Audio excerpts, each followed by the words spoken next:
it cannot be that in the long run there is some toxic chemical which is good for you and it is not good for the planet. ये contradiction नहीं होगा. In the long run, things will automatically start changing. For example, the demand of eco-friendly products increasing meant that people, companies had to kind of either label true or fake, whatever. There was at least some sort of a pressure to do that.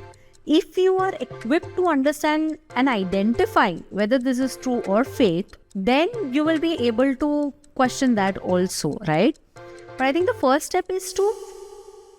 Hi Pooja, I'm so fortunate and grateful that you're here. What better way to start the season than to talk about slow and conscious living? So I think on that note, welcome. Thank you so much for having me. I'm glad. I'm fortunate to be the first guest on the video podcast. I wish all guests are like you. So Pooja, tell me one thing. What I think a lot of people who are listening may not know what slow and conscious means. So what does it mean? What is the philosophy? Okay. So I feel that we are, all our focus over the past many years, I feel, has been on increasing the speed, increasing productivity, quote unquote, and that somehow just means more quantity of whatever work or whatever output in less time. And we are just trying to become, say, robotic in some sense, or very mechanic in some sense, that we just want more and more and more and faster, that we are forgetting that we have a pace of our own, which isn't that fast, naturally speaking. We've become too fast to be conscious.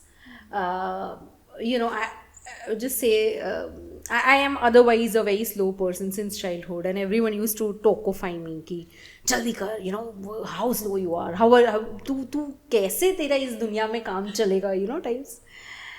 And somehow I didn't wish to go that fast, and if I asked a friend or anyone कि अरे ये कच्चा एक minute रुक फेंक मत, dustbin में फेंक देना, 2 मिनट थोड़ी देर होल्ड कर लो, they'll be like, टाइम किसके पास है? And I would wonder, इतना टाइम बचा कि ये लोग करते क्या है? Like, you can litter when someone else has to clean up after you. Why wouldn't you just save it and take like 2 minutes extra to just think and put it off, like in the dustbin? It doesn't even take 2 minutes, right? It just takes a mindful thought. So I realized that being slow actually helps you being conscious. And when I say slow, I don't mean to compare my speed with yours. I believe that each one of us has different speeds. It is not like one parameter that I want to set, but I also don't want to fit into a parameter set by someone else. And I wouldn't want anyone also to be forced to fit in that kind of a parameter, because everyone has a different kind of a speed. Some people are very fast. That's natural, and that's fine. But if you're too fast, you're just too, like, you can't be conscious. It's just like, faster than your normal pace. Just imagine you are walking on the road versus you are in a high speed train, or in which of the mode are you able to see and observe more things? While walking, you might end up seeing a tree, you might end up someone sitting under a tree, maybe a squirrel on the tree, or someone on the footpath, a lot more, right? You end up seeing things only when you are at the traffic signal. Usse pehle to you are just on the move. So speed helps you to reach somewhere faster, but it takes away your possibility of observing more and enjoying the journey, is what I feel. So that's how slow and conscious living came into existence. Lovely. And that's your own business where you are selling a lot of products. And how would you frame them? Would you call them eco-friendly? How would you term them? So so slow and conscious living is also the name of my venture, wherein I try to procure products, source products from different NGOs and eco-entrepreneurs across India, These are earth-friendly products which are either alternatives to your toxic chemical products that we use in daily life, right? Right from your soaps to shampoos to floor cleaners to dishwash laundry cleaners, etc., etc. And plastic products that we use every day, like a toothbrush. We don't think twice before putting the first thing in our mouth, which is a plastic product usually. So the idea is to get these alternative products. In a lot of cases, these alternative products are actually the old style things, like coconut oil as moisturizer for skin. You don't need a lot of fancy stuff, but yeah, different skins need different things. But the idea is to source these products from different places and have them all at one place, so that for someone who's trying to shift to a more earth friendly, more conscious lifestyle, they don't have to struggle a lot. And of course, with this, it helps me have my livelihood. It helps folks in really remote areas. Like, a lot of our products are made by tribals in really remote areas of, say, Tamil Nadu and Karnataka, different places. This helps their livelihood also, and these are made using their wisdom that they have, because they live much more in sync with nature rather than us. So that is what the venture is about. That's I went through a catalog, and you have so many products, and I've not found so many diverse options in one place. Like, I can take care of my house and my hair and my body and a lot of things at one place. Yeah. I'm curious though, when we use the word eco-friendly, I think people think that we're only doing it to save nature, but isn't it also actually good for us, for our bodies? Yeah, absolutely. So let's understand something. We cannot save nature. We are nature. So if you are doing, when people come up with these placards saying save the earth, I feel, अरे तुम तो ऐसे बात करो, तुम space में खड़े हो. तुम्हारी कोई औकात नहीं, हमारी कोई औकात नहीं है to save earth. I mean, look at the magnitude, right? However, collectively we are destroying it to a huge degree. So what we can do is we can stop destroying, and we will just end up saving ourselves better. So also, I have a thumb rule which I believe in, is that if it is good for the planet, it will be good for you. If it is good for the planet, it has to be good for the and vice versa. What I mean to say is that it cannot be that in the long run there is some toxic chemical which is good for you and it is not good for the planet. ये contradiction नहीं होगा in the long run. In temporary scenes it can be, depending on case to case, but in the long run you have to understand that if there is something harming the planet, it is going to come back to me in some form or the other. So there is nothing like you're not doing it for others, you're not doing it for other animals also, you're just doing it because it is going to come back and bite you. Why not let it bite? Like, why not have the whole process simpler, clear, natural, and just make it more satisfactory for you too. Like, in this whole process, you feel the satisfaction that, I am eating clean. I am doing whatever I can to keep my resources clean. बाकी सब तुम जाने दो, तुम अपने लिए जो कर सकते हो, that is what you can do. This cyclical thinking, or rather to be able to connect the dots and see that if you are polluting the planet, it's ultimately going to affect you. Maybe you don't realize it in the short run, but in the long term, like you said, not everyone thinks like that. I don't think, sometimes I think like that even from a health perspective. I crave a dessert. I might go for an unhealthy option. There are whole food, slightly better options, but I might just eat the packet of chips if I can't control. So, but where did the mindset shift happen within you? How did you end up thinking like this? How did you end up on this path? So what happened is, I think about 6.5, almost 7 kind of years. Okay, I'm forgetting whatever the number of years is. 6, 7 years back, I quit my job. Okay. As a And- journalist. Yeah, I was working as a journalist. I worked as a journalist for 5 years, and then I quit my job, and I didn't have another job in hand. I just had some vague ideas of business in the environment sector because that has been my inclination for as long as I can remember. So there wasn't a source of income for 1.5 years. And when I quit my job, the first thing I had decided to do is start composting, because working as a journalist, I happened to meet someone who used to compost at home, and as a family they did fantastic. And I visited their home, and I just felt, wow, this looks very nice, but the same FAQs, right? कि अरे कीड़ा है तो क्या होगा, बदबू आएगी, अरे मैं कैसे मैनेज करूँगी, and all of those things. So with the job, I didn't give it enough time to think or prepare mentally. So when I was quitting the job, that was the first thing I had decided कि compost शुरू करना है. When I started composting, I just loved the experience. Of course, कीड़े आए, of course बदबू आई, terrible. A lot of experience, funny. Now that I laugh at that, back then I used to freak out. But happened.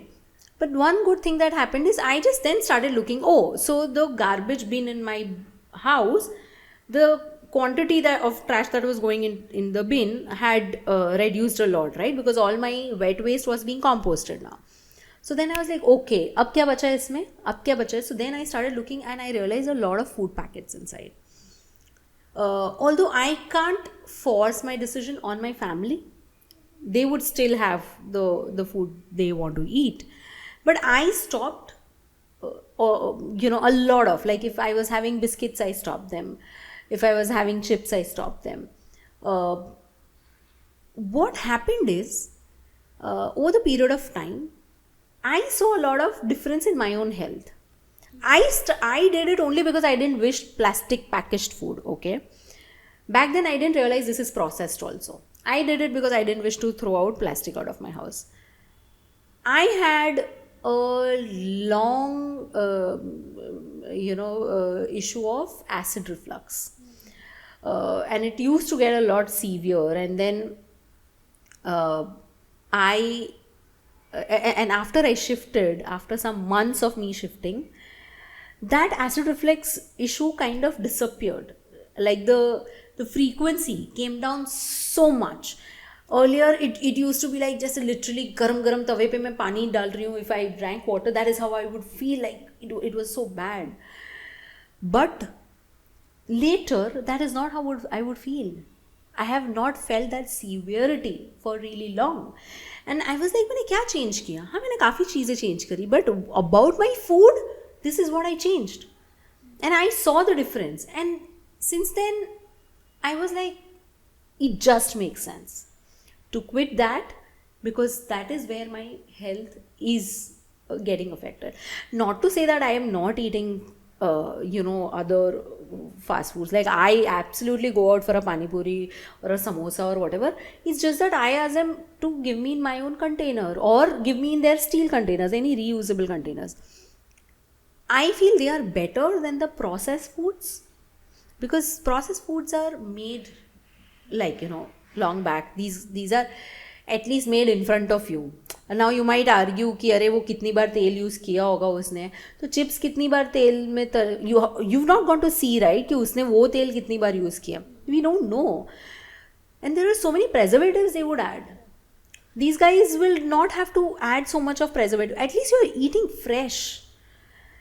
And I'm of the opinion that I'm okay with a food poisoning against some long-term diseases like cancer or whatever that might happen because of plastic, or because of any toxic chemicals or whatever, I would rather go for छोटा ठीक है 2 दिन में आके 3 दिन में खत्म हो जाएगा. That is better as compared to long-term issues,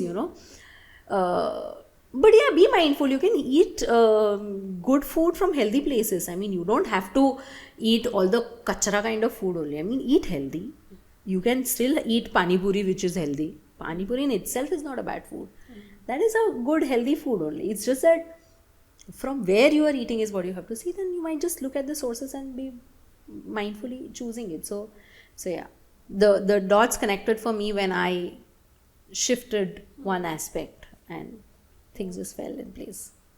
And from then, how did that transition into the business or the venture?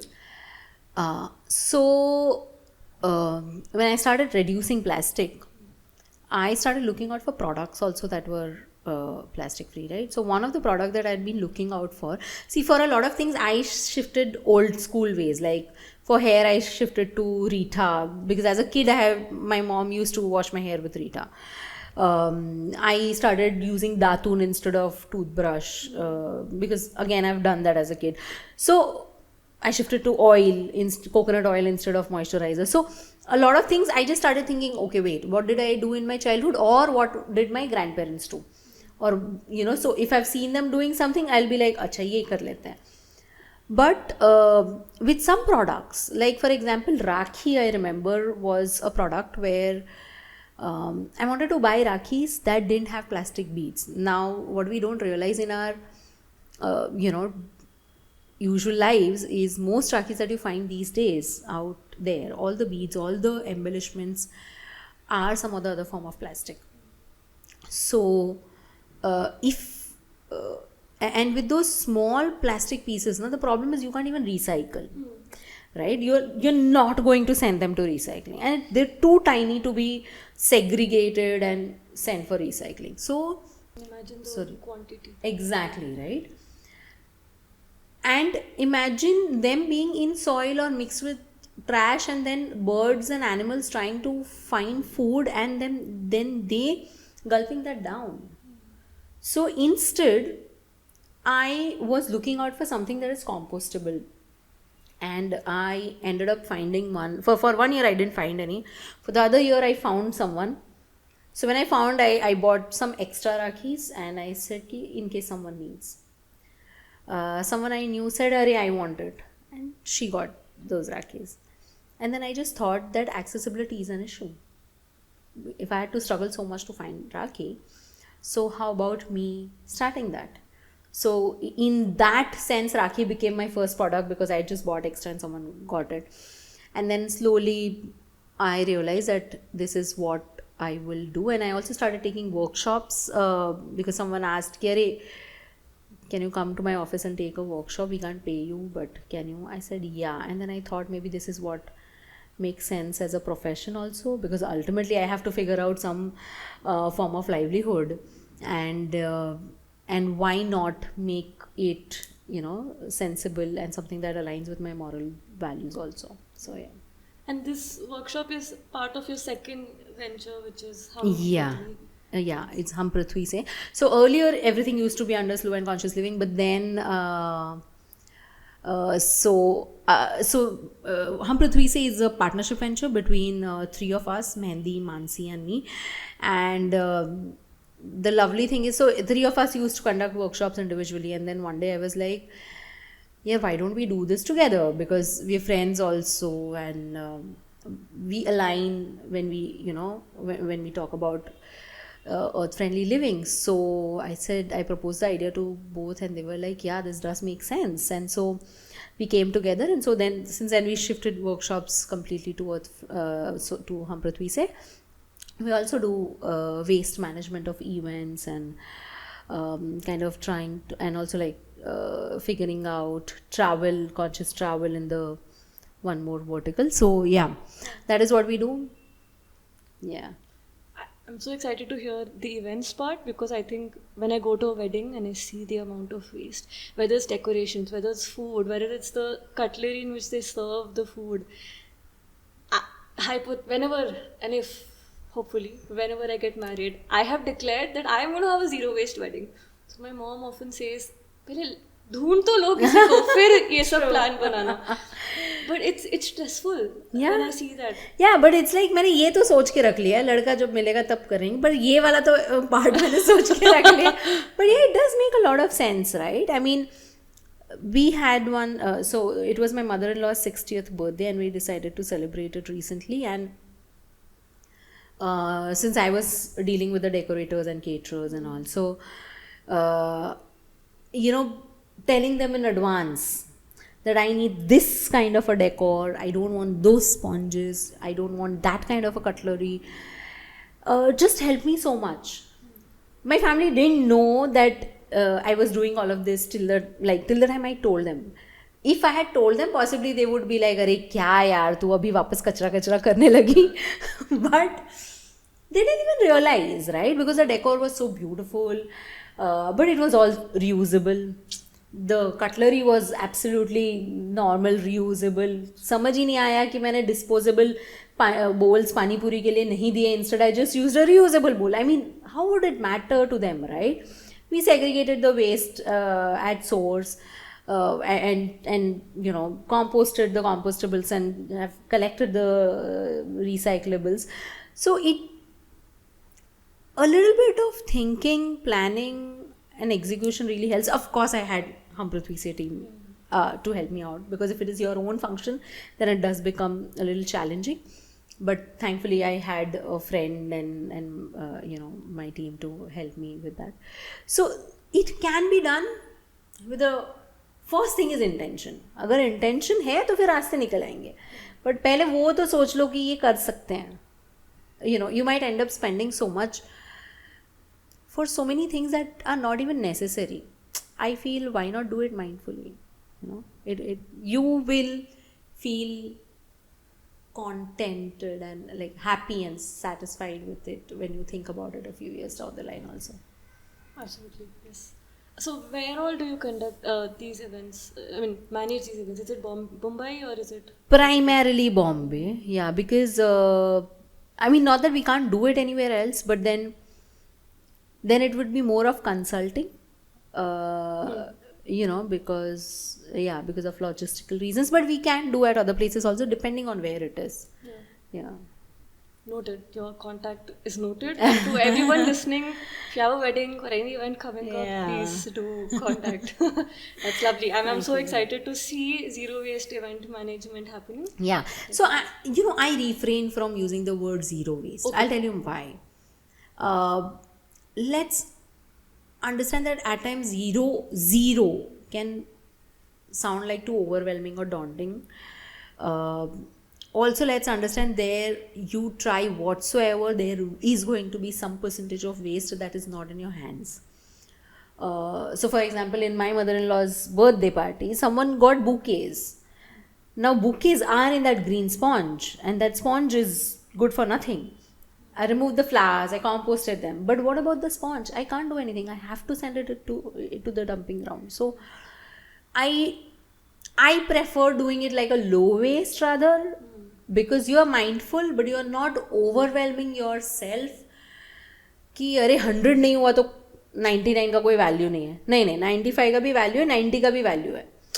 Just don't only go for that 100 का or 0 का number. Then you would just stop enjoying the process and just go behind that goal. So yeah, I feel that zero is that this high hanging tempting fruit that I want to taste someday, but I want to enjoy this journey towards that fruit and not only think about it. So yeah, that reminds me of another similar opinion that I've heard. I mean, you said that 100 nahi hua to 90 bhi hai to do it. It's not that you don't think, it's not that you think that 90 hua to there's no point, let me not do something. A slightly similar opinion I've heard is, what's the point of us taking individual actions? Ultimately, all the major impact comes from the government or from industry. So go speak to them. What will change if I make if I make a change to my lifestyle? What is your take on that? I don't disagree with them in a way. I agree that systemic changes are extremely important. Extremely important. Jeff Bezos took an 11-minute joyride to the space. I was like, मैं auto लेने से पहले सोचती हूँ यार भाई सब space निकल लिया जॉयराइड के लिए. सो उसने मेरी जिंदगी का जो भी मैंने एमिशन बचाया था उसने सब बर्बाद कर दिया. However, should I stop because he is doing this? Maybe I should not. Should I push for systemic changes? Yes, I should. I feel individual changes are not complete without you asking for systemic changes. Individual changes is not just you using a bamboo brush. Maybe it is also asking the bamboo brush company to start making the plastic brush company to start making bamboo brushes. Or be mindful, not just you using a herbal tooth powder, but to try and make tooth powders or herbal tooth powders or non-toxic, natural ingredient wali products mainstream. So it can happen in two ways. It can happen with you buying and purchasing or making that kind of thing, products. It can also happen by you asking companies to do that action. It's not just a one way. So it's not like I am pushing you. Yeah, we can discuss, but I can't push you to live a certain way, right? And if you are saying that yes, government should do, it's not wrong. Yes, government should do. I agree to it. Can we both ask government to do it? Because मेरी अकेले की शायद नहीं सुनने आ रहा है. मैं तो कर ही रही हूँ, तू भी ज्वाइन कर लेगी. The whole idea is collectively कुछ नहीं होता, ये भी तो नहीं है ना. वेडिंग्स जो हो रही है तो वो तो दो लोगों की हो रही है ना, उसमें इतना कचरा हो रहा है. So if you are conscious you will automatically want to reduce your waste from your wedding, your birthday party और whatever you are organising. So you living consciously is important at multiple levels, because you end up talking about it to people. And forget talking, at times you just deciding for yourself makes an impression on others that they would choose, they would come to you and ask. So I've had friends who would, back then when I started, they will be like तेरे अकेले से क्या होगा, and आज भी I get a question like this same question, right? But now I have the same friends who would ask me, अरे सुनना मैं ये ऑर्गेनाइज कर रही हूँ, इसमें ये थैली का ऑप्शन बोलना, और सुनना this, you see I did this for my kid's birthday, look at this, look at that. And they would send me the pictures how they thought about it by themselves, and it makes me feel so happy. Not that I went and gave them the gyan all the time. At times I've done that. You can't control it, it's just difficult. But in the past few years, since I think the time I sort of matured better on my own journey, I stopped doing that, because I realized that everyone has to have their own realization. I can't be forcing it, just doesn't make sense. Just because I have thought through, just because I have felt a certain way, I have had some sort of a realization, doesn't mean they are going to have it. I mean, it's okay. I guess that's where what you mentioned about systemic change and making things mainstream is important. Yeah. So that it becomes Correct. accessible and normal. Absolutely. And yeah, accessibility is an issue, right? So if things are accessible, they will want to use it, because then they also understand the impacts their own body has, no, because of those products. So वो खुद उनको समझ में आता है, especially say if a child is born, the parents become already very कि नहीं इसको तो मैं नेचुरल, इसको तो मैं प्योर चीज़ें खिलाऊंगी, लगाऊंगी, all of that. So that they start thinking about it. If there is conversation around, so maybe you can create the conversations, if nothing else. If you're doing, of course, walk the talk, don't just give gyan. But if you're doing it, you are able to create conversations, otherwise you will not be. So don't just blame, maybe start doing it for yourself. यार किसी के लिए तो क्या ही पता, तुम क्या ही कर लोगे, but खुद के लिए कर लो. So one thing about accessibility, right, that a lot of times when we ask people to switch to something eco-friendly or cleaner, they automatically associate it with higher prices, and in a lot of cases that is the case. Things are quite expensive.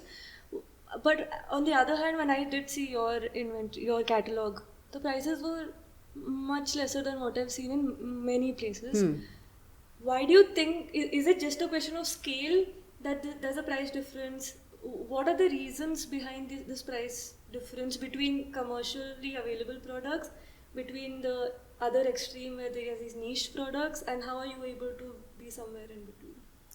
Okay, so firstly, let's understand something. Let me talk with an example.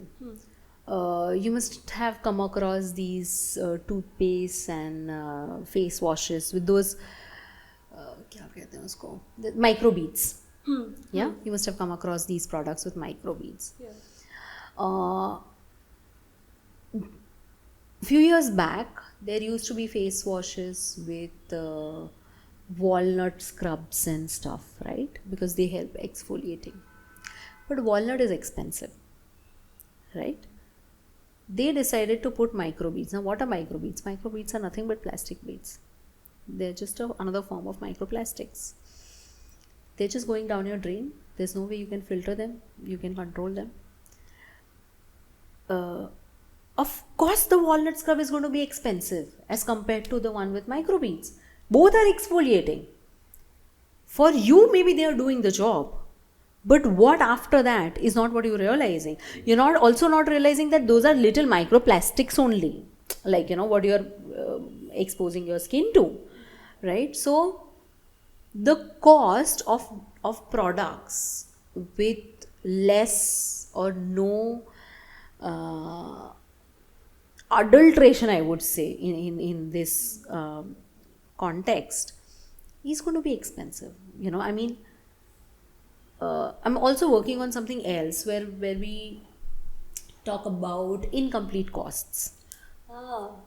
So, I just ask this question to people often that, imagine if you had to grow cotton, you had to harvest it, you had to spin it, you had to weave it, you had to cut and make, say, a top out of it, a kurta out of it. You had to dye it also for color, and you had to send it out for, tailor it and then send it out for distribution. Yeah. Will you send it for a 200 rupees? When you realize that you've put in so much effort for yourself, you would not want to put it that low. But if you're going to the market to buy, you might want to ask them for that price, because you are not doing that. You're not even realizing the amount of effort, amount of resources that are going behind. Imagine you growing cotton for some months altogether, then harvesting, then cleaning it, like उसके seeds weeds निकालो, फिर उसमें से तुम spin करो, फिर उसमें से weave करो. It's a lot of effort. Not just effort, there is a lot of resources also that are going into it, right? So, are you paying the full cost of every product that you are buying? In most cases, we are not even we are not even paying the full cost for, say, labor, or say, imagine in this case, dyeing.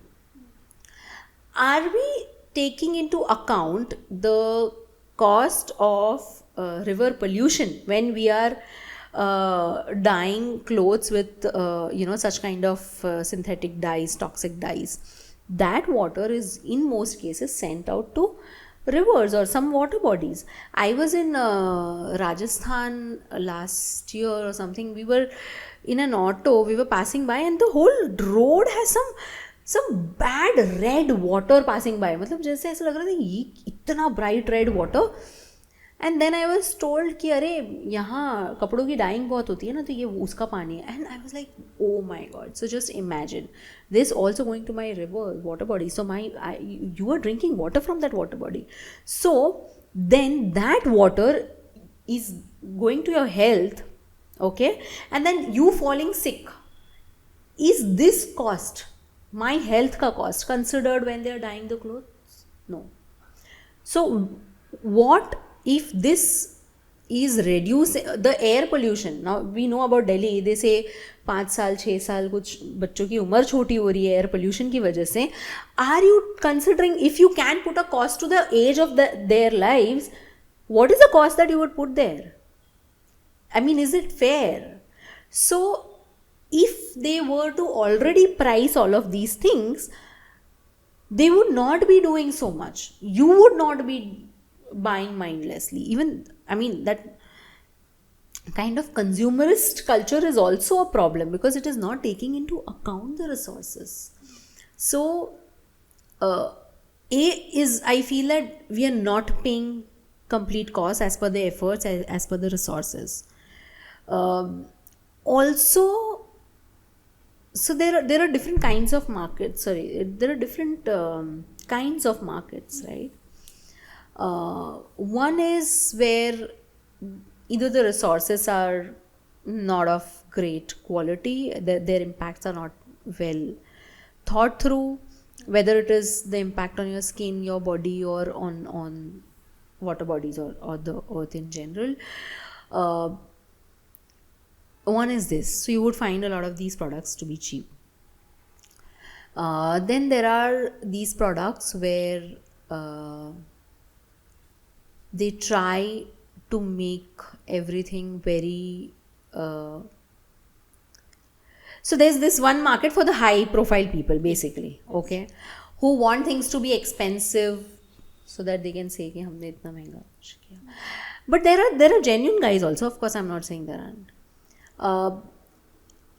And I am somewhere midway because I'm trying to keep a balance between the people who genuinely want to buy and also the people who are making it. It's unfair कि मैं, because people want to buy, I make or I exploit the people who are making it. It's unfair. So in most cases, I do not get into negotiations, bargains with my vendors, the people who are making it. In most cases, I will not.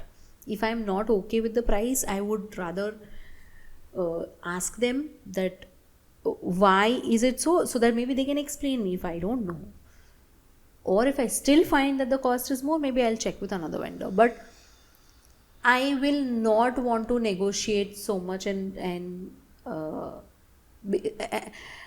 then ultimately वो जाएगा वो labor के पैसों में से. So it doesn't feel like fair to me. So I prefer कि अगर मैं बोल रही हूँ कि I am sourcing my products from NGOs and eco entrepreneurs, it should be fair. मतलब I should not be using it just to increase my sale. I mean that's not correct. So I try to do that. So it is somewhere midway, is because the processes are different. Her cheese cold process soaps होते हैं, they take a lot of effort and time. So it makes sense if they are priced so much.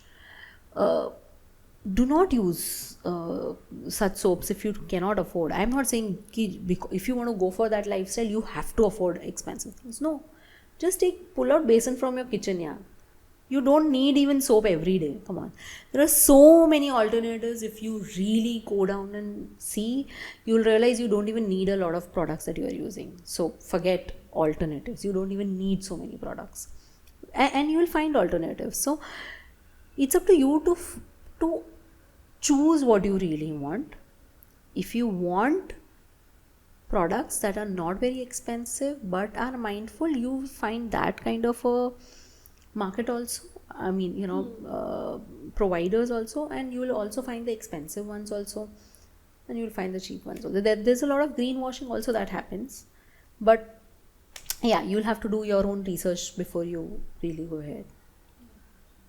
I really like that you mentioned that you don't have to go for the fancy products. It often boils down to the basics. Yeah.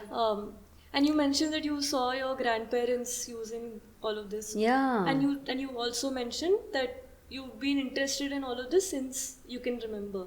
Oh, take us to that time. What made you interested in this? So I am born and brought up for most part of my childhood in a very small town of Gujarat. Okay. So what we would do is, many a times we would either pack our lunch in a tiffin box and go to this temple which had a huge banyan tree. It's about some 300 years old. Wow. And and we would just all sit under the tree and eat the food, and then there's a river nearby. We would just go there and wash our utensils with the mitti, by the riverside and all. At times we would want to eat. There's a different taste to चूल्हे का बना हुआ खाना, ठीक है. So घर से आटा गूंद के to some of my father's friends who used to live in like proper गांव, खेत, चूल्हा है उनके घर, गैस नहीं है. तो पापा would request them and then we would मैं घर से आटा हम लोग कुछ ऐसे कुछ बना के we would go there and we will cook there and then we'll eat there and all of that. So I think my exposure to these habitats and the fun I felt, the not even the fun actually, it was this happiness and peace, I would say. कि ये मज़ा था, ये joy था इसमें कि you were just playing here. In school we had this game called tree to tree where we would just hug a tree. Till the time you're hugging the tree you are safe. If you're in between somewhere someone can come and out हो गए तुम वैसे. And after I came and after I came to Mumbai and many years after that I realized, oh, that hugging the tree gave me so much. I didn't realize it back then. We are not connected. So many times I feel like I would just go and hug a tree and then people will be like, kya kar rahi hai? But then come on, just do that. You will realize there's so much the tree will bless you with and so much of warmth that you can give to the tree. So I think that's where my exposure really, I think I started missing all of that when I came to Mumbai. So, and Mumbai is the fastest city, at least in India. Yeah, too fast, way too fast, and that actually made me go slow. Because I was like, ये तो मतलब तुम literally घड़ी के कांटे पे चल रहे हो. 11:10 को वहाँ पहुँच जाना है, फिर 11:23 को तुमको वो बस मिलेगी. अरे, breathe. It's good to be, managing time and everything, but at times we forget that it's important to breathe. We are not, we don't taste our food, we just gulp it down. And then we mess with our digestive systems, right? So because we are just not tasting the food, we are not chewing it well, that affects our digestive system, it affects our mood. Because if you are literally eating every bite with awareness, with mindfully, you'll realize that you're tasting so much more than you were tasting when you were eating fast. So तुम इतनी भागा दौड़ क्यों कर रहे हो जब तुम अपना खाना नहीं चख सकते? क्या कर रहे हो तुम इतने समय का जो कहीं से तुम भाग भाग के बचा रहे हो? अगेन क्या करोगे इतने टाइम का? What are you doing? So I think that's how I felt. Just being slow is important, although it's difficult because Mumbai is way too fast. Mahal bahut, everyone around you is running. At times I consciously struggle to be slow. कि एक minute रुक, पूजा, peace, shanti. So it's like I would just tell myself, wait, pause, because pause is something that is just missing in this city. And you've given a few examples where being slow and conscious is in the small moments, like going and hugging a tree, eating your food mindfully. So could you shine light a little more on such examples where a Mumbaiker or any city person who's running can actually slow down without feeling that they're possibly losing out on life? Not on life, but losing on progress or, like you said, productivity. Yeah. I feel these slow moments also give you those pauses to relish whatever you've achieved also. Yeah, because we are not even enjoying whatever we've achieved. We achieve something and then we are like, oh, कल ये करना है. तो तुम already उसकी race में चालू हो गए. So we recently rented a place, and that place helps me see sunset every day. I try not to have any calls around 6 p.m. depending on what season it is, right? So sunset ka time differ karta rehta hai, but around the sunset time basically I just want to sit and see the sun. I'm like, oh, जा रहा है नीचे जा रहा है, अरे कितना मस्त कलर हो गया, अरे या yellow to orange, oh the sky after it has gone down, so you will see orange, it looks, and not all sunsets will be the same also, right? There's so much of drama in the sky also. There's entertainment to that. You're walking by and you just look at the moon and I'm like, अरे यार कितना सुंदर है तू. Just look at, we don't know what flowers are around us, what trees are around us. There are so many edible trees, like fruiting trees, vegetable trees around us. We don't know. Drumsticks are everywhere. How many of us really pluck the drumstick and eat? Mango season आएगी, सब इतना महंगा महंगा पैसा देंगे. Everyone is like, mom, organic. अरे तुम्हारी गली में उग रहा है organic. कौन उस मैंगो के पेड़ को सिंथेटिक फर्टिलाइजर डालने जा रहा है? No one. It's just growing on बारिश का पानी and ground water. It's completely organic. वो तोड़ के खाना, पर तुमको शर्म आएगी. So there is a lot of shedding also that is of conditioning, shedding of conditioning that is important from our end, right?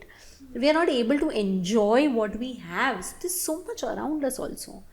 But because we are not enjoying, we are not valuing, we let it go.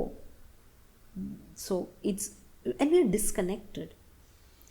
The problem is there. I feel we can think of polluting our water bodies is because now we are thinking पानी नल में आता है, पानी नदी से नहीं आता. We are so badly disconnected.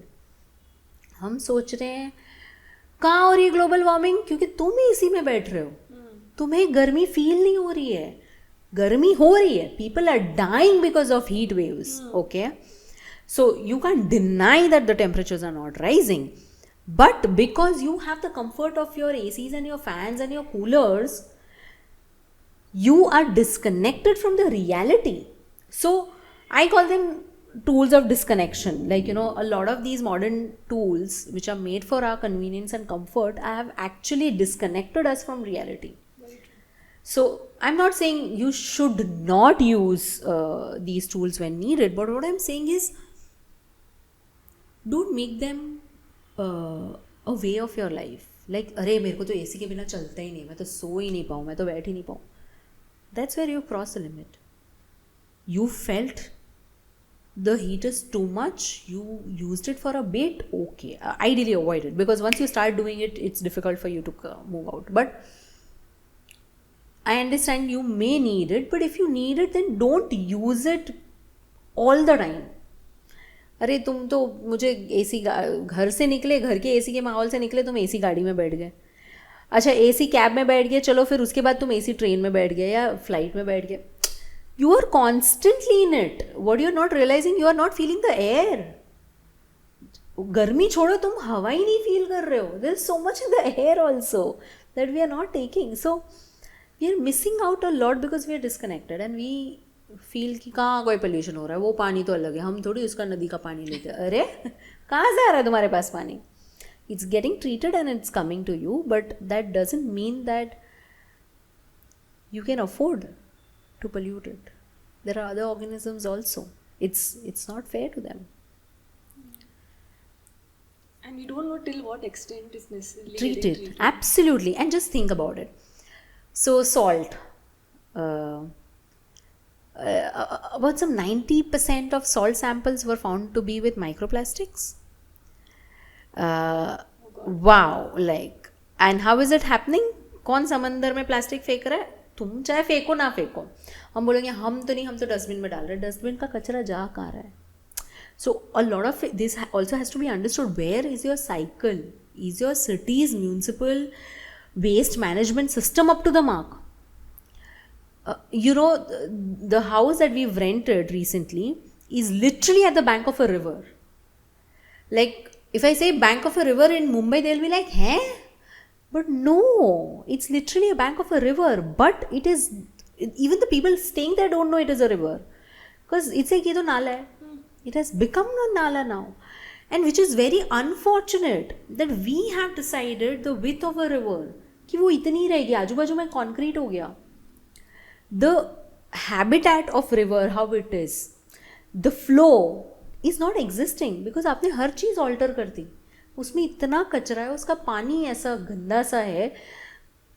हमने क्या कर दिया हमारे इकोसिस्टम के साथ? हम लेंगे डैम से पानी, हमने वो सिर्फ पीने के पानी के लिए रखा है. अरे but what happened to your rivers? That water is still going to the ocean, right? And then वहाँ से तुम्हारी मच्छियाँ आ रही हैं, तुम्हारे सॉल्ट तो आ रहा है, तुम vegetarian, then vegetarians will be like हम तो मछली खाते नहीं. अरे हाँ, बट तुम नमक तो खा रहे हो ना. What about that? I never thought of that. Yeah. So we don't think it's coming back to us, but it is. Then they will be like, हम rock salt खाएंगे. अरे यार, understand everything is going to come back to you in one form or the other. You do not have any other way. It is getting into your soil. Your food is grown on soil. You'll be like, हम aqua agriculture करेंगे. अरे पर every form, come on, you can't disconnect yourself from this cyclical system. We are a part, we're just another species on this planet. Let's accept. और कुछ नहीं है. हम बहुत शाने समझ रहे हैं हम, जो अपनी कब्र खोद रहे हैं, एंड फिर हमें लग रहा है हम super intelligent, but no. Wow. How do people, how do you take proactive action without feeling overwhelmed? Oh, I used to get too overwhelmed. But it has taken me some time, and one is practice and also community. When you have people around who are also on similar journeys, with whom you can rant, with whom you can share your fears, your concerns, you realize, and they're just there to take care of you, and you're all taking care of each other in a way, really helps. So in Bombay we have this community. It's called Zero Waste Mumbai Community.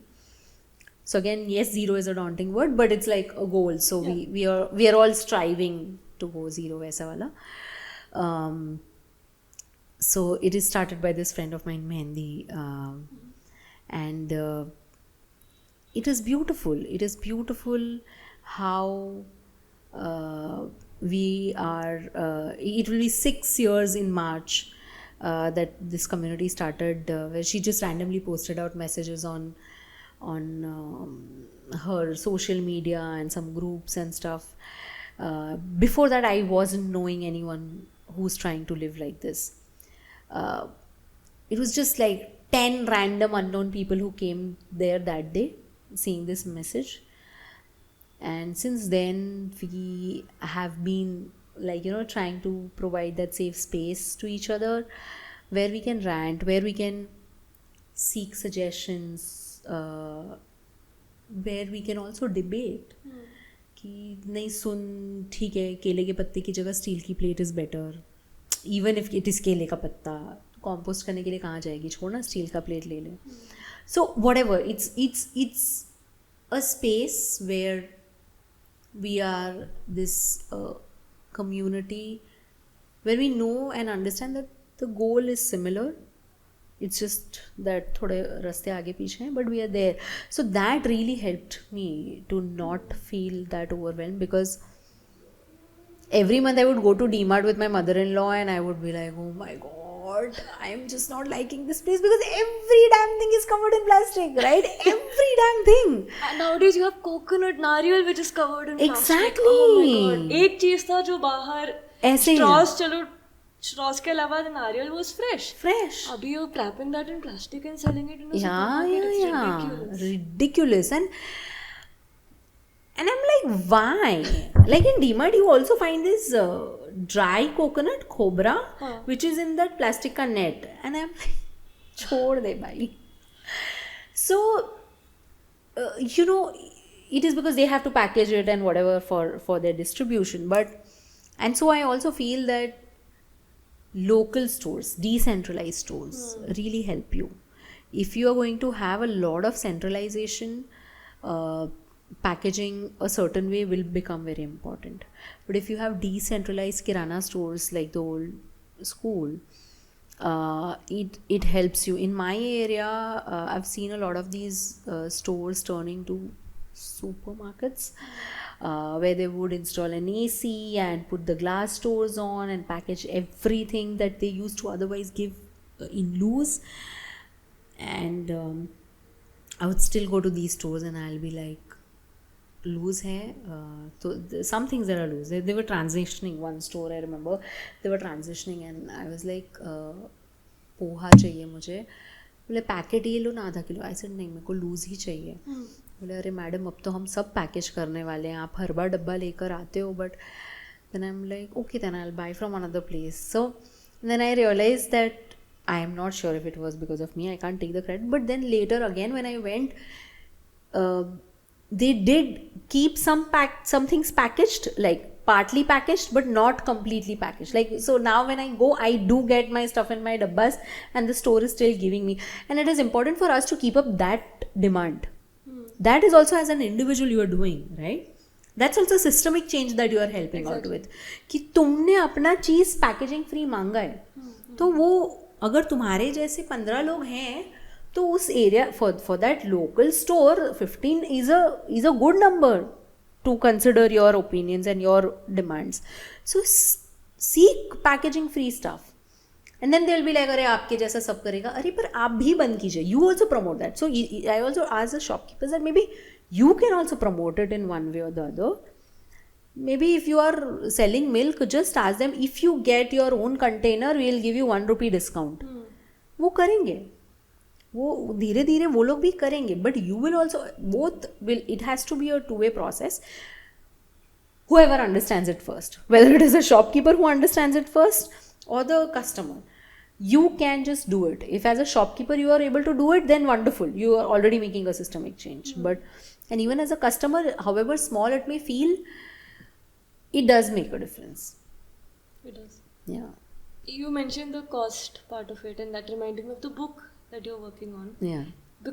Honestly, true cost accounting, or whatever term you give it, is something I have been thinking of, because it's very difficult to sometimes explain things if you're not already attuned to this way of living. Yeah. People want some numbers. People want to be able to see it in terms of money. Yeah. Tell me more about the book and the work. Yeah, so the book is called Stealing from Our Children. The book is already written by someone else, not me. His name is Kamal Kothari, an amazing person with a lot of understanding in depth of things. But we are just sort of updating that book with better knowledge and easier language, because we want that to go to, like, reach the we want the message to reach more people. The whole idea is what we are not realizing. We are literally stealing from our children, whether it is their age, whether it is their food, whether it is the quality of food, whether it is water, whether it is their air. We do not have any right to do that. हम खुद का तो बर्बाद कर ही रहे हैं, but ठीक है, तुम्हारा responsibility, you are doing to yourself, no one else can say much about it, but you have no right to take it away from generations who have had no role to play in this whole mess. So if the air pollution of Delhi is killing kids earlier without their fault, it's completely unfair. If people are dying because of heat waves or droughts, I mean, those people who can't even afford fans and ACs, do you think their contribution to the changing temperatures, to global warming, is high? No. They can barely, like, hand to mouth, they're living hand to mouth. So because your purchasing power is low, you're anyway not contributing much to the mess, because your purchasing power is low. So we have to understand that in the whole dynamics, who are the contributors? are mostly rich and the ultra rich. Okay. I would say now maybe even the upper middle class, right? Yeah, I mean, but what I mean is uh, the percentage Right, right. uh, is much more there Absolutely. as compared to the middle class and the lower economic classes. So I'm not saying that गरीब सब एकदम सही से रह रहे हैं. They are also eating those 5 rupees का packet and littering here and there. Okay. But the ones who can afford are having वो packet more frequently than those. And just because you're sending to the dustbin doesn't mean कि it's okay, because वो dustbin जहाँ dumping ground है वहाँ आजू बाजू में लोग रह रहे हैं. Mehndi and me happened to go to dumping ground around surroundings, not to the dumping ground because they don't allow people to visit it. And we happened to meet a doctor who was practicing there for really long, over a decade or more. And we asked him the impact of the dumping ground on people. He's like 5 साल के बच्चे nebuliser लेकर घूमते हैं. 5 साल 11 साल. The water is polluted, the soil is polluted, the air is polluted. I mean, how unfair it is to the people living there. उनका कचरा नहीं है वो सारा, वो कचरा पूरे शहर का है. But they are the ones who are facing the brunt of it, which is very unfair. But again, in this so much fast-paced lives, you are too fast to take a pause and think about them, because you are like कि मेरे काम पूरे नहीं हो गए, मैं कहाँ किसी और के बारे में सोचूं. And I understand that, but my point is that isn't that a cycle? शायद आपका बॉस भी यही सोच रहा है कि मेरे पास बहुत काम है, मैं उसको दे देता हूँ, बात खत्म हो. उसकी कैपेसिटी चाहे हो चाहे ना हो. So what we are doing is we are becoming we are losing our compassion towards fellow beings. We are not being mindful of their capacities, and we are here thopifying, whether it is our trash, whether it is our mental trash, on someone, and just creating a system which is extremely harmful. As a society, it's harmful. So it might rather be better if you just take a pause. कम चीज़ें लो, but सही लो. Because now we also have the problem of plenty. I mean, you legit have decluttering classes, courses and stuff, right? I mean, we have accumulated so much that we have to declutter, and there is legit a lot of energy that is going into it. So in the first place, why not just buy little? I mean, I know decluttering is going to still be a constant process, but imagine you having to sort through 1,000 things compared to 100 things. Like, imagine your energy is saved by so much. How many times of the energy? Like literally 100 and 1,000, and that's how we are overpopulating, whether it is our wardrobes or whether our shoe stands or our jewelry boxes. Everything is overpopulated. So, and then every time there is something we have to, एक minute, आज मैं ये वाला पहनूं या ये वाला पहनूं, and then ultimately we'll be like, मेरे पास तो कुछ है ही नहीं पहनने के लिए. So I'll just go to an online site and order another one. But that just doesn't make sense, isn't it? So it's not just, you're not doing it for anyone else, but even for your mental health. Keeping it minimal will help you with better clarity of thoughts, with more peace. So, yeah. And I think we think that chasing after things will make us happy. But I think the happiest I've been is when I was in 2nd grade or 3rd grade. We didn't have a lot. Yeah. I was still privileged, I would acknowledge, compared to a large section of Indian population, but it wasn't the kind of life I'm leading now. Yeah. But I was the happiest then. We had simple things. Even to ask mom for 10 rupees to go buy Lays was like a big deal. and we would savor that one 10 rupee chocolate for a week. That was the kind of life, but we were very happy. Yeah. Like you said, everything was imaginary. You don't need too many things. You just Yes. made use of what you had and really enjoyed. Absolutely. And the small moments, like acting like you're a news reporter, playing board games with your mom, talking to your Yes. parents, Yes. reading a book. Simple. Yeah. Simple. Yeah. Life was simple. Yes. I know I'm probably simplifying it too much or oversimplifying it because we didn't have the tension that we have as As adults. adults, yeah. But in some ways, not having a lot was very simple and very, I don't know, I was happy. Yep. Yep. I don't think by buying more I'm necessarily happy. You're just getting a momentary joy with that. Okay. So I know people who would be like buying impulse, बस दिमाग काम नहीं करना मैं जा रही हूँ market. Okay, and then they would be buying and they may not even wear that. बस मन किया तो मैंने ले लिया, but अब मुझे हो नहीं रहा, I want to donate. पूजा कहाँ donate करूँ? And I'm like,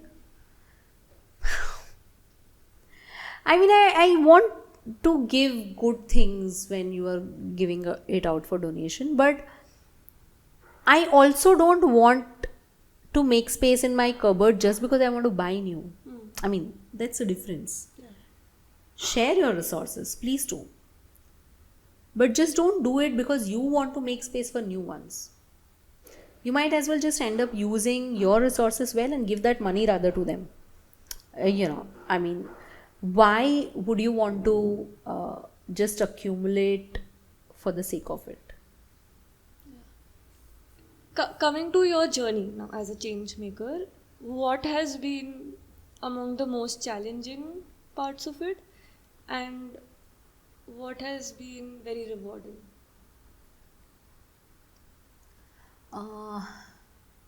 So I think the challenging part now, two things. One is of course getting it,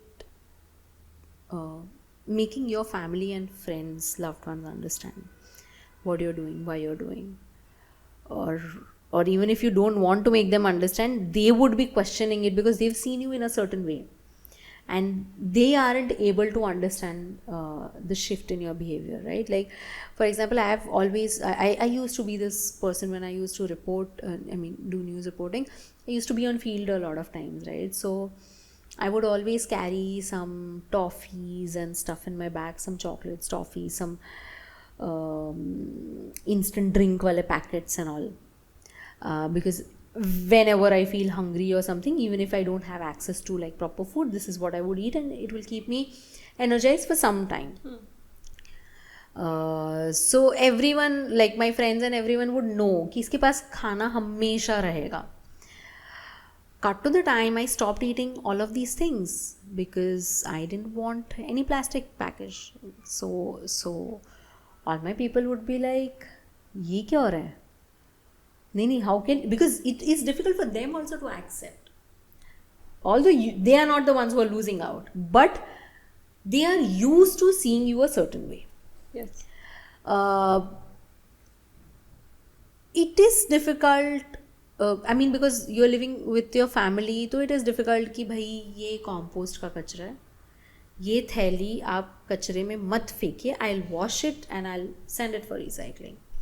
अरे छोड़ ना यार, तू इतनी मेहनत क्यों करती रहती है, क्या तेरे को मिलता है? Not that the recyclers are paying you also, but I'm like, yeah, but everything is not meant for payments. Some things are meant because they are supposed to be that way. It's not about payments. So I think the most difficult part for me has been the family bit, because family and friends bit की तेरे अकेले के करने से क्या होगा, कचरे वाला tag, but that तो I take jokingly, but that has been the most challenging thing. And then the second one is of course the financing part, because what happens is the products that I sell, the services that I provide are not as simple as say selling a pencil or a packet of biscuits or something that everyone knows. You name any, say Parle-G or Marie or whatever, any popular brand, उसको बेचने के लिए दुकान वाले को explanation नहीं देना पड़ता. But if I have to sell a tooth और जस्ट इमेजिन अ टूथपेस्ट, उसको बेचने के लिए दुकान वाले को कोई खास एक्सप्लेनेशन नहीं देना है. If I have to sell a toothpaste, I have to tell them that listen, this is a bamboo toothbrush, and this you can, when you are done with it, you just remove the bristles and the whole handle will compost, and it is good and whatever you can't, and the bristles are, they don't have to, I have to.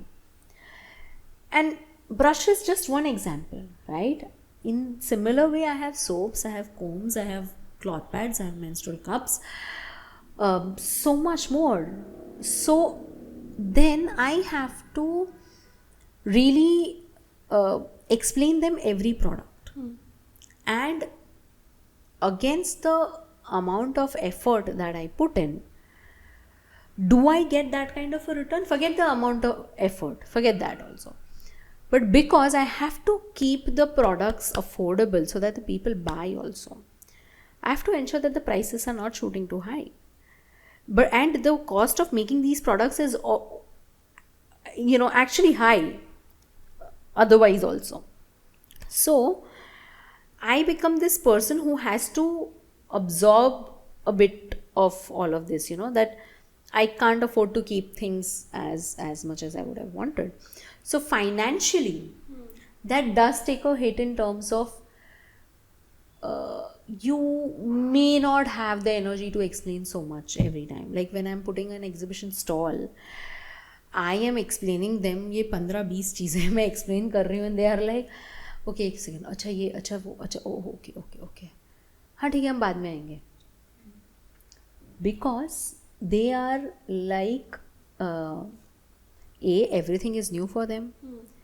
B, उनको अगर 30 रुपये में साबुन मिल रहा है, 40 रुपये में मिल रहा है, तो यहाँ उनको 100 रुपये का, 150 रुपये का, 125 रुपये का नहीं खरीदना है. Fair point. अगर उनको ये भी लगता है कि ग्रीन वॉशिंग हुआ तो, I mean absolutely fair point. With this journey, it takes some amount of mental preparation for people also who are buying your products. They'll be like, अच्छा मैं shift करूँ क्या? Should I try it क्या? Because this is going to be different from whatever I was using. So it does create a sort of a hit there. But yeah, but then slowly you try, because then you believe that what you're believing in, what you're working for is more important, and so it just makes sense. And what is rewarding, like it's really rewarding to see people come up to you and say that, oh, I used your product, it felt good, or I suggested your product to someone. Or for example, I was doing a workshop before I came here, and it was a workshop on menstrual hygiene management, and I was talking about menstrual cups to menstruators of class 8th and 9th, okay, young girls. And I was surprised. They were much more open to menstrual cups than a lot of adults that I've seen. And it was amazing. I just felt very good when they opened up. That is rewarding. That, menstruation is a topic very close to my heart. Because I would wish that I'm just able to just cut all the taboos around it, just make them disappear. But so when they open up and then they start talking about it, they are even 1% more comfortable to talk, call periods and not some other names, or call menstruation rather. Even periods is not like the official name, but yeah, menstruation, because we don't even know. Chums de diya, kya kuch alag naam dete the. So I think those things are really rewarding. I remember one day my mother-in-law messaged me. I was not at home, I was out of town, and my mother-in-law click a photo of some wet waste in the house. She clicked it, she put it in the compost bin, and she said, tera kachra compost bin mein dal diya. This is some years back, but I still remember because I was very happy. That was really rewarding that my mother-in-law shifting a bit. You know, she talking to people that, oh wait, the product she's selling, the oil she's selling is really good. You should maybe try.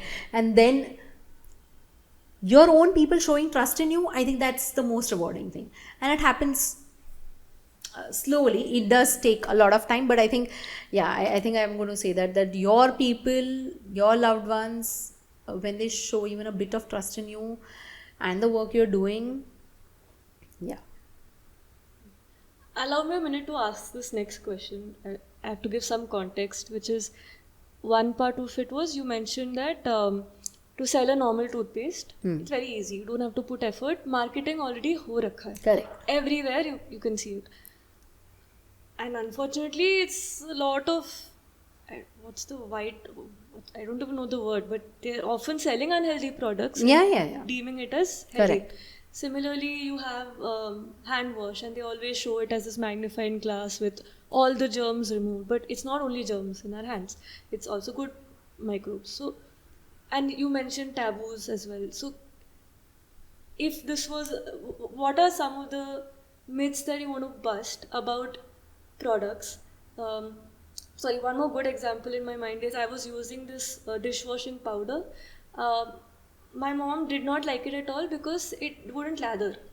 And that's a big issue. Yeah. It doesn't look like it's getting clean. Yeah. So she doesn't want to use this. She Yep. said, I don't think this is getting clean. Don't keep buying all this if it's not doing the work.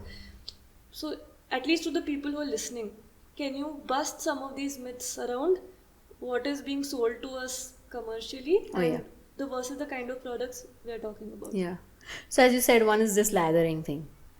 Foaming doesn't equalize to cleaning. Absolutely not. In fact, one of the best cleaning that I have, I keep using it, come across is this, whenever we make like say bhajia or something, you know, chane ka aata, batter hota hai na. So I would never wash that utensil with soap or anything. Okay. Usi ko, that atta itself, you just use that atta to clean that, and in fact you can clean some more vessels. When you wash it off, the shine on those utensils is much more than what you would have with a soap. Okay. Same with clothes. You do not need foaming agents for cleaning your clothes, cleaning your teeth. We've got so used to that foam also for toothpaste, right? That we need some sort of a foam. You need some sort of a lubrication, I agree, because that helps if you're otherwise, depending on what the product is, but otherwise your enamel can, if you're using some harsh kind of a product. But foam helps you navigate smoothly. That can happen with oil-based products also, or baking soda-based products also, depends. So, one is of course this. Secondly, not every earth-friendly product is expensive. Try your own jugards. I mean, cut down on your consumerism and you will save on so much.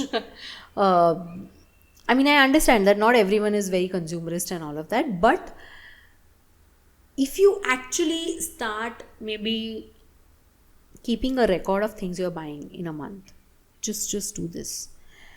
Actually, my husband does this very nice thing. He has a list of all the clothes that he owns. Okay.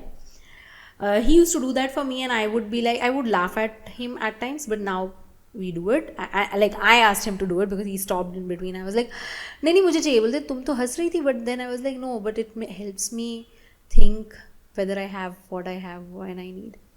So then he would categorize, say formal shirts, or say kurtas for weddings, or Indian occasions, or whatever. Kurtas for regular wear. So we would name each cloth something, and we have a list of those clothes. So that list actually helps me to understand कि मेरे पास कितने कपड़े हैं. Otherwise हमें लगता है कुछ नहीं है क्योंकि आधे तो पीछे छुप जाते हैं. So that helps me. So a myth is that you think आपके पास कम सामान है, आप शिफ्ट करने जाओ घर तो आपको समझ में आएगा आपके पास कितना सामान है. शिफ्ट करने की ज़रूरत नहीं, उससे पहले लिस्ट कर लो.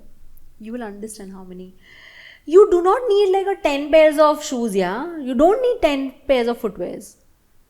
Like, I understand there can be something for running shoes, there can be your regular chappals, there can be some occasional. हाँ भी 3-4 बस हो गया.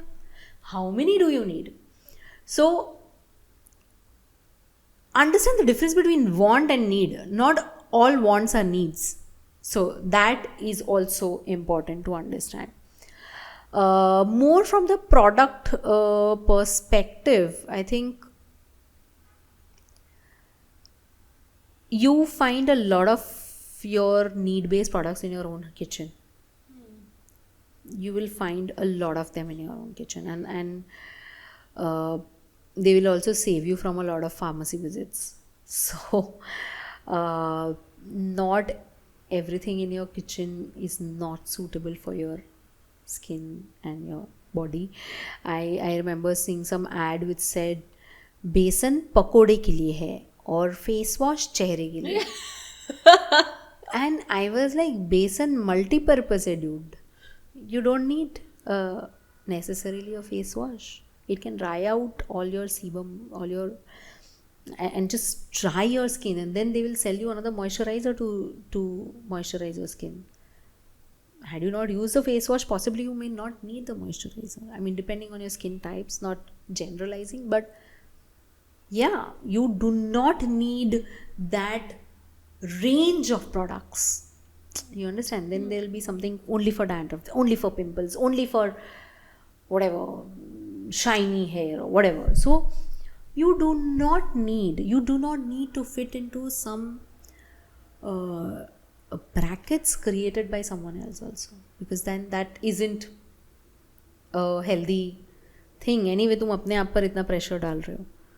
So yeah, and I think you mentioned some more example that I forgot actually. I think sanitizing is not killing every other living being. I remember, I think this was Aamir Khan in Satyamev Jayate who said कि अरे आप हाथ धो रहे हो, वो सब मार रहा है, तो वो दवा कैसे हुई? वो तो जहर हुआ ना. हम हर चीज़ को दवा, फर्टिलाइजर्स या वो पेस्टिसाइड्स को दवा कह देते हैं. मैं बोली यार ये दवा थोड़ी हुई, ये तो जहर हुआ. If it is killing something, how it is दवा. अच्छा, और हम वो सब हाथ में लगा के, सैनिटाइज़र हाथ में लगा के फिर हम खा रहे हैं. And that is going into our body also. So somewhere that has never sit with me well to use a sanitizer. I would rather use a soap and wash my hands off. But you have to understand, not every germ is a bad germ. As you rightly pointed out, that healthy microbe also exists. There's so much jazz around this whole cleanliness business ki झाग हो, खुशबू हो. Even Khushboo is a issue. Everything doesn't have to be aromatic. These days we've gotten so used to aromas everywhere. We've forgotten how the real roses smell. Yeah. The other day I went to the flower market. I had to struggle so much to find desi gulab जिसमें खुशबू आती है. I could only find the English gulab कहते हैं वो लोग उसे, जिसमें खुशबू ही नहीं होती है. So the roses that we understand otherwise, जो आप किसी को प्रपोज करते हुए देखोगे, that rose is not a desi gulab. उसमें स्मेल हार्डली होती है. Desi gulab are actually disappearing.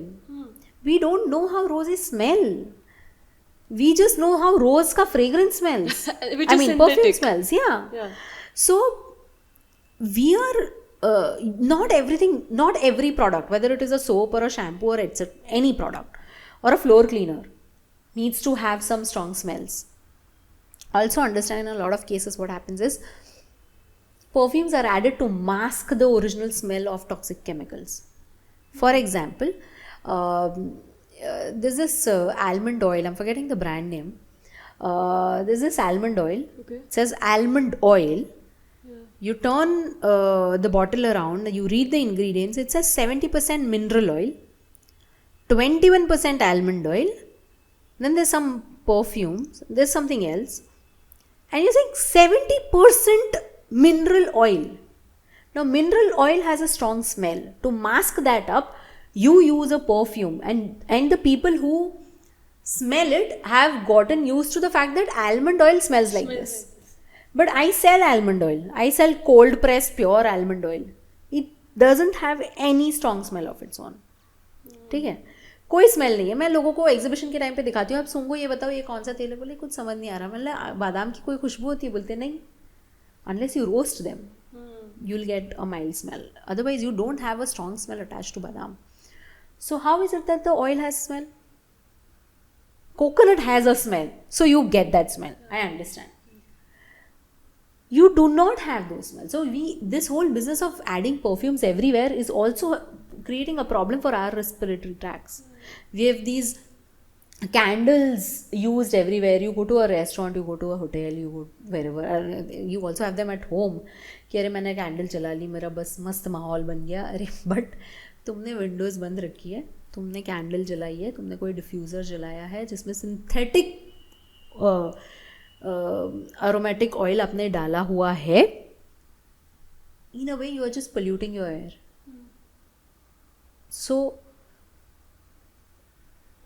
is there a need is what you need to understand. You may not need.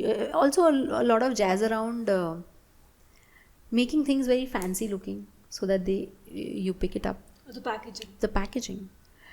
That is where I've been struggling actually, because all my products go out in reuse boxes.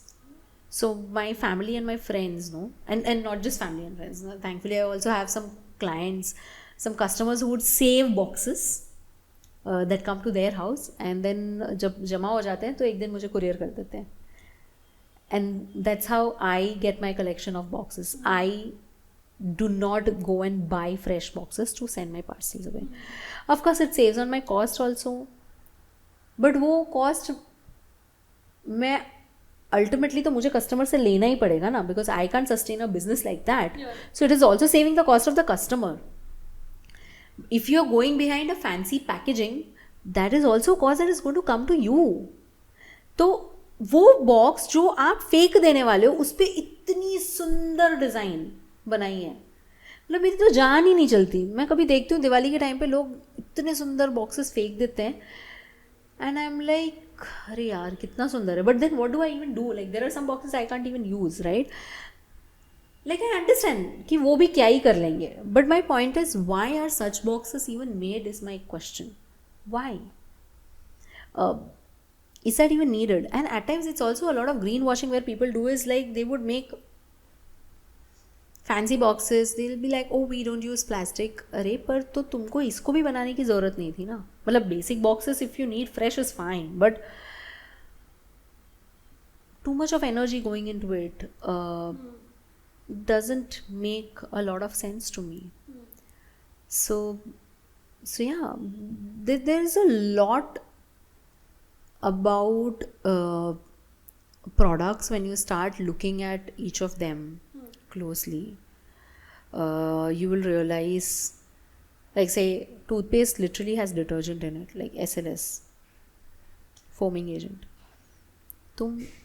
You're just imagine if I put coconut oil here, will you find it in 5 minutes? Skin will absorb. My mouth also absorbs. The inner skin also absorbs. So what I'm putting in, even though you might just gargle it out, spit it out, but you've kept it in your mouth for a bit. Why would you want your body to come in touch with something that is not meant for consumption? And I had read it somewhere that Ayurveda thumb rule says that apply only that on your body that you can eat. And that made a lot of sense, because skin absorbs everything. It's the largest organ of your body. So you might as well consider that before you buy that makeup, or you buy any sort of lotion or whatever that you are buying. Is this okay for my skin? Look at the ingredients. Read them, because when you read them is when you not exactly, because we may still not understand a lot, but that is when you actually find what is going behind, going in your product, and what is going in your body in that way. I mean, with food also. I mean, we don't want to look at food as healthy or unhealthy before they give out labels. I mean, we believe in the labels more than the ingredients, because we don't have the time and energy to actually sit back and read what it is. तो हम बच्चों को बचपन से ही screens पकड़ा देते हैं, बचपन से ही हम शुगरी फूड्स पकड़ा देते हैं, तो उनको वो एडिक्शन लग जाता है. And then they will take so many years to get out of that addiction if they decide to. So yeah, I think about each of those products, when I say healthy, I mean, when I say earth friendly, of course I mean healthy, and so I get the food into it, but I don't sell food products. But the whole idea is that be a little more mindful. Ask questions, please do. Whether it is me, whether it is someone else, do ask them that what do I do with this packaging after I've used it? For example, you've sent me a product. What do I do with the soap case? I mean, the cover of the soap, or whatever. You know, you can ask, and that's when you will also be able to create a sustainable business for someone else also. Maybe there's some suggestion or there's some query that you have that might help the business owner. Absolutely. Yeah. I think I probably have the last few questions, but one of them is, you spoke about systemic change. So for the kind of change you're trying to facilitate, what systemic changes need to happen, or what kind of actions by other players need to happen so that this gets catalyzed? Like, for example, one example was marketing. Suppose there was better marketing around such products. Unfortunately, all the biggest brains from the top-notch MBA colleges are going into selling all of this. Yeah. So let's say one example would be more education or marketing. So things like, what do you think is needed for the slow and conscious way of living to become possible and go closer to mainstream? So I think one very important thing that is needed is people take their own lives in their own hands. Right now we've given it, like, sort of outsourced it to companies giving certificates, or companies faking certificates, or just using cruelty free या कुछ ऐसे label लगा देते हैं, पर वो कोई certification agency से भी नहीं आ रहे. Our knowledge sources are also getting sort of manipulated, or adulterated, I might say. We don't know firsthand what my body feels if I eat something, because we are not paying that attention. So if you ask me, really, like, this slow and conscious living is not just a brand name for me. It is a life motto, I would say. I would wish people really slowed down and started living consciously, because when you start doing that, you will start focusing on aspects that you had ignored for the longest time. If people start taking things in their hands, things will automatically start changing. For example, the demand of eco-friendly products increasing meant that companies had to kind of either label true or fake, whatever. There was at least some sort of a pressure to do that. If you are equipped to understand and identify whether this is true or fake, then you will be able to question that also, right? But I think the first step is to empower yourself with the right experiences and knowledge. I'm going to say experiences because only Google Gyan Baba is not going to help. Your own experience with things also would matter. Like, there will be certain things that the Google says, but it might not suit you. It might be different for you. And when you talk to people around you, they might also not have the same feeling. But because Google पे छप गया तो वो कोई पत्थर की लकीर नहीं बन गई. तो आप, and I am not saying that you should not research on Google, I do it my self, but what I'm trying to say is don't just rely on what someone else is saying. Start figuring out things for yourself. Also,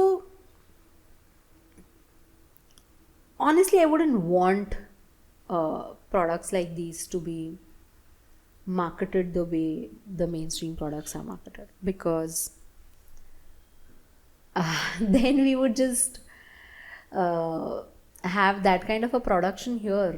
And while I agree that more production or more people using these products is needed, that I agree on, but that whole consumerism, if that gets duplicated here, it would just lose its charm. I mean, it just doesn't make sense.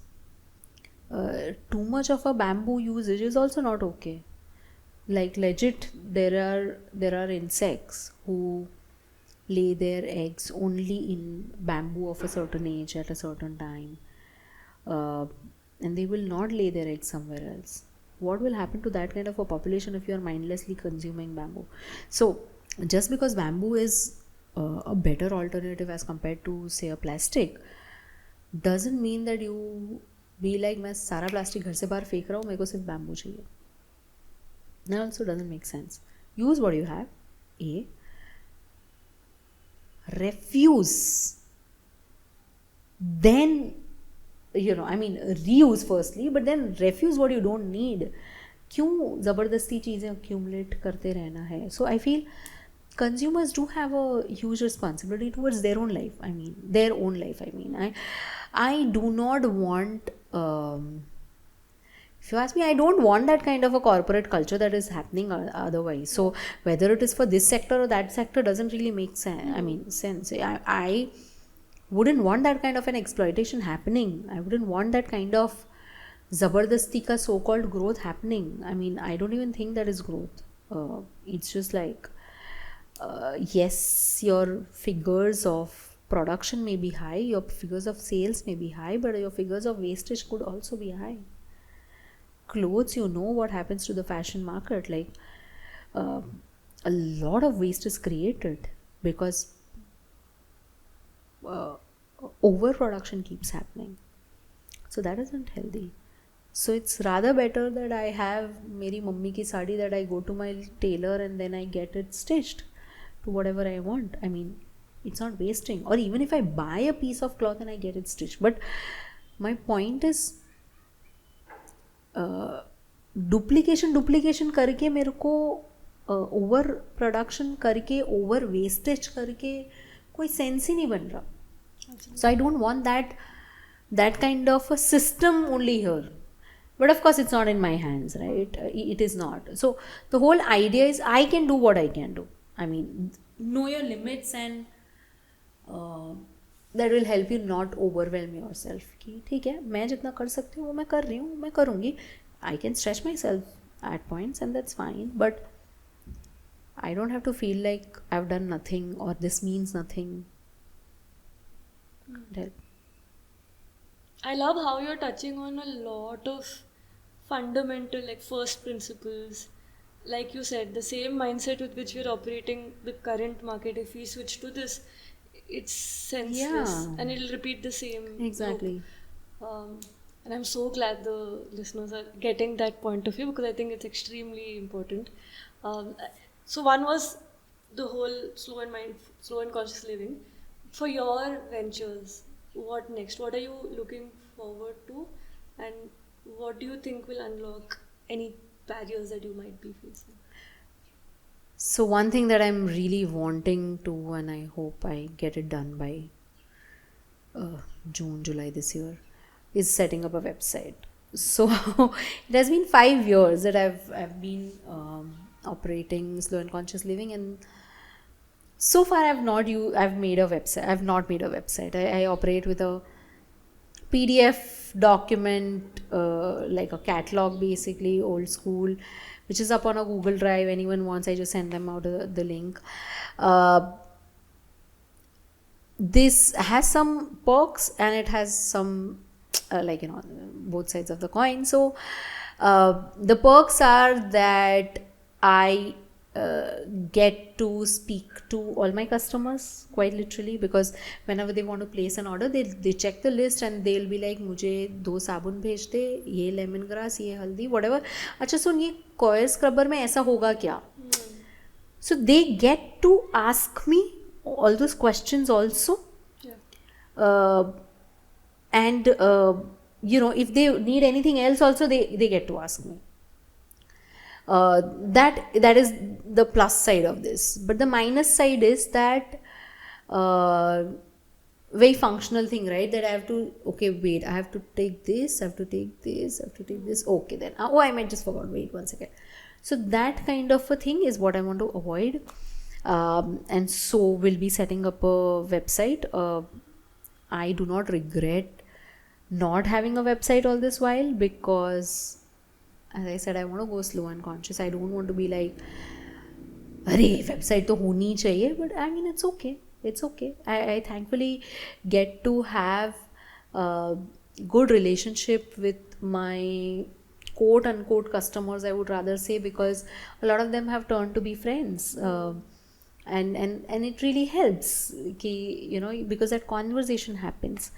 So right now, honestly, it's just the website that I'm thinking, and that the barrier is the one that I hope will be unlocked, and also the fact that the visibility kind of increases. So far, I had been very mindful of my capacity, because if I can't do it, I don't want to feel overwhelmed, because it does overwhelm you. Now I've just rented a space where I can work from, so I am hoping, I mean, now I have a better space to work also, so I'm like, अब website कर सकते हैं तो फिर थोड़ा easy हो जाएगा. And thankfully there's this beautiful thing about this space also. There are other players in this market who are if you see in the corporate setup kind of, or the mainstream, let me not say corporate, but in the mainstream setup, if you look at them, you might call them competitors. But the beauty is we don't consider each other competitors. We consider each other as a team, because we aren't fighting against each other. We are actually fighting against a larger system, which is the problem creator. I don't want to be the sole player of products selling it, because I don't believe in centralization of power or sales or money. And thankfully there are more people like this. So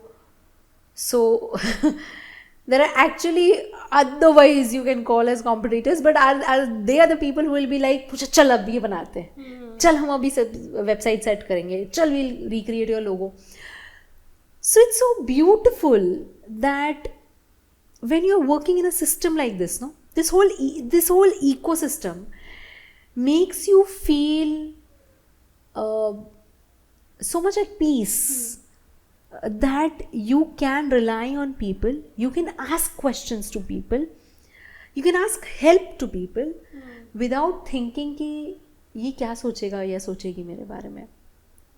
And also that this system has a lot of women, and against the popular sentiment that women are difficult to work with, I am absolutely loving working with women. It is so beautiful. They understand so many nitty-gritties. They understand that because see, women are usually involved in a lot of things which men are not when it comes to home, or you know, even otherwise. Women end up understanding so much कि अच्छा सुनना यार, आज मेरे को से मेरे किसी फैमिली मेम्बर को डॉक्टर के पास लेके जाना है, या there is a birthday party in my neighborhood, could be anything. These human emotions is what I feel women understand better as compared to men, because men unfortunately have been conditioned to look like with a very narrowed vision, that they will be like, काम का क्या हुआ, वो छोड़, काम का क्या हुआ. and that's not healthy because it keeps them also stressed all the time. So in this respect, I feel very blessed and fortunate to have beautiful people, beautiful ecosystem around me, wherein we are all here rooting for each other's development and not to pull each other down, or it's we are all each other's cheerleaders. So it's beautiful that way. Yeah. And what is one thing that you've already told us a lot of things that you think people can do differently, whether it's thinking differently, whether it's pausing, looking at the sunset, whether it's starting to be more aware. But there was one thing you wanted to just share with the listeners. Like, can you do this one thing differently? What would it be?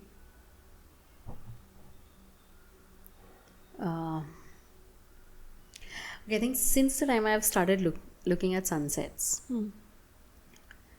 I feel just block any point, any time in your day, whether it is a sunset, whether it is a sunrise, or just taking some time, 10 minutes for the plants of your house, anything. Anything which is not which is natural. Now, I mean, we are also nature only, but what I mean is something that is not human made, unless they're kids. That's another thing.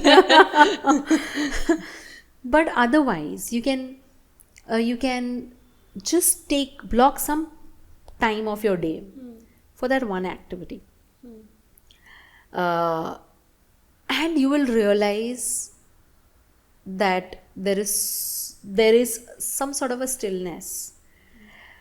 Just even if it means just like 10 minutes out of your window, just watching some birds fly, maybe the squirrel here and there, whatever.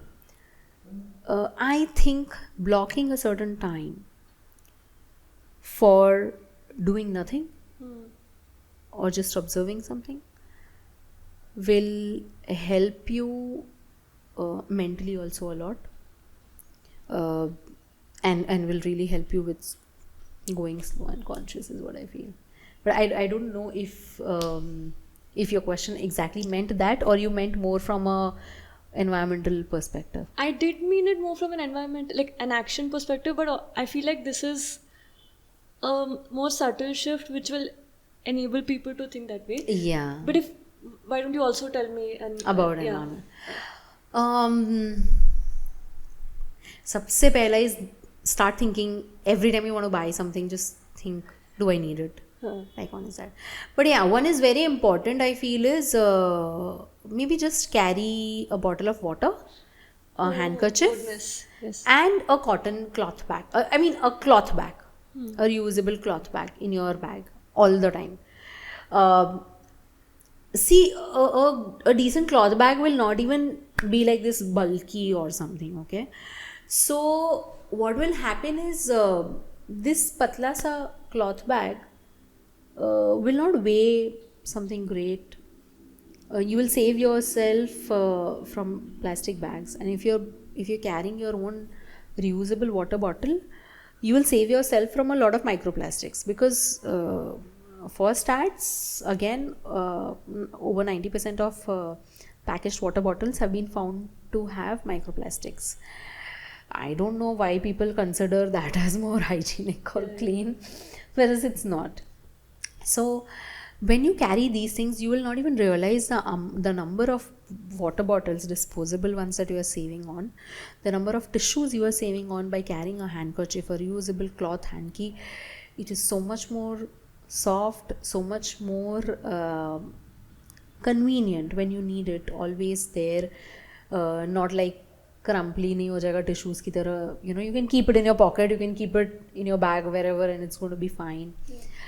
And the number of plastic bags you will not take if you have that cotton bag. Please ये मत करना, एक की cloth bag उठा ली, उसके अंदर plastic bag डालो, ये मत करना.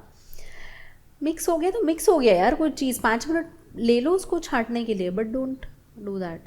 Additionally, if you can carry a khali dabba also. It saves so much. The other day I was traveling and I just saw some boar, a fruit boar.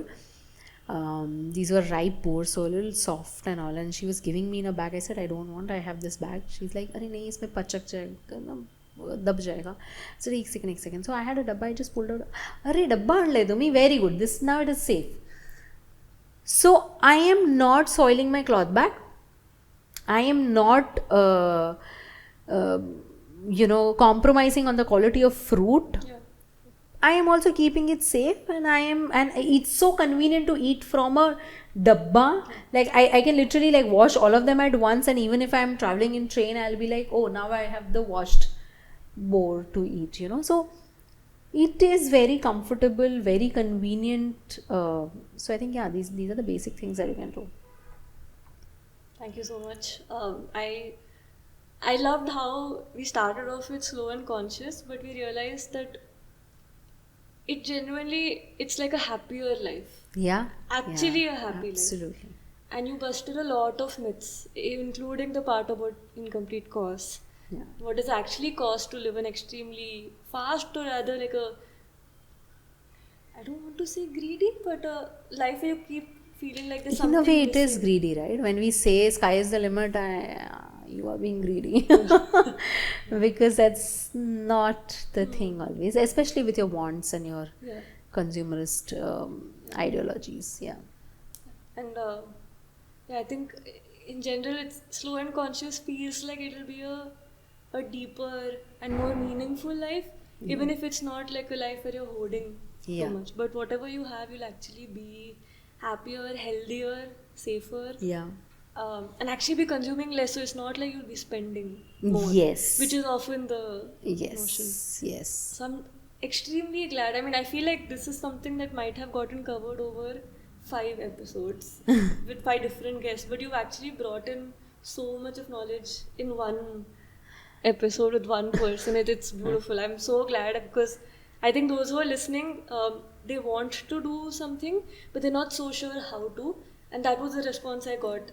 And you've given so many steps on how to go about it while also really making the fundamentals very clear. So I'm really grateful to you for coming. Thank you. And one last question: how do Yeah. people reach out to you if they want to avail your Yeah. services? So one is you can just reach out to me on Slow N, single letter N, Slow and Conscious Living on Instagram, or you can also search out for Pooja Domadia, POOGADOMADIA. Or you can reach out to me on my number, which is 90046552228. So yeah, that's how you can reach out. Can't get more accessible than that, right? Yeah, I mean that number is meant for work. So yeah. Lovely. Thank you so much. I really hope that the 2 targets you have for July, more customers and more and a website get Website. forward. Yeah. And if anyone's listening, if they can also help with the website, for example, I really hope. Yeah, That thank you. happens. That's so sweet and kind. Yeah. Thank you so much, Pooja. Thank It was you. absolutely Thank you, my Bhairavi. pleasure. Yeah, I loved it. Thank you so much.